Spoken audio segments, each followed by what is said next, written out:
Albin Kurti dëshiron ta zhduk pluralizmin në Kosovë. E ka synim e qëllim të sundoj. Këtë mungesë të tyre do ta shndërrojnë në një mungesë të përhershme. Shteti në krejt format e organizimit të tij për Kurtin ekziston vetëm kur atij nuk i bëhet pengesë, kur i bindet. Ky nuk është një konstruksion i studiove televizive, as i armiqve të padukshëm e imagjinar brenda jashtë Kosovës që i shpik vazhdimisht vetëvendosje. Është qëllim i thënë nga vetë Kurti, me zë figurë, e zeza në të bardhë. Prandaj edhe po kërkon vota më shumë se herën e fundit, jo si diskurs elektoral. Kur u kthye nga Xhiloni të enjtën, ai kërkoi më shumë se 500.000 vota për t'ia dhënë fuqinë të krijojë e kontrollojë vetë institucionet dhe t'u mbyll të gjitha shtigjet opozitës, sepse qenë ka pengesë për shtetin.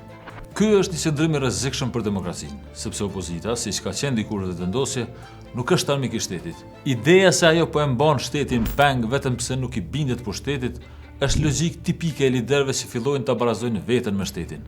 Është mendësi autoritare.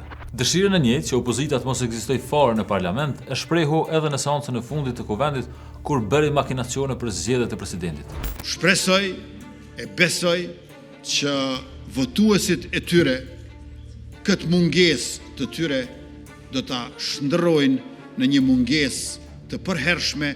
Megjithëse kjo është Republika e tretë e Albin Kurtit, Republika e diktatit.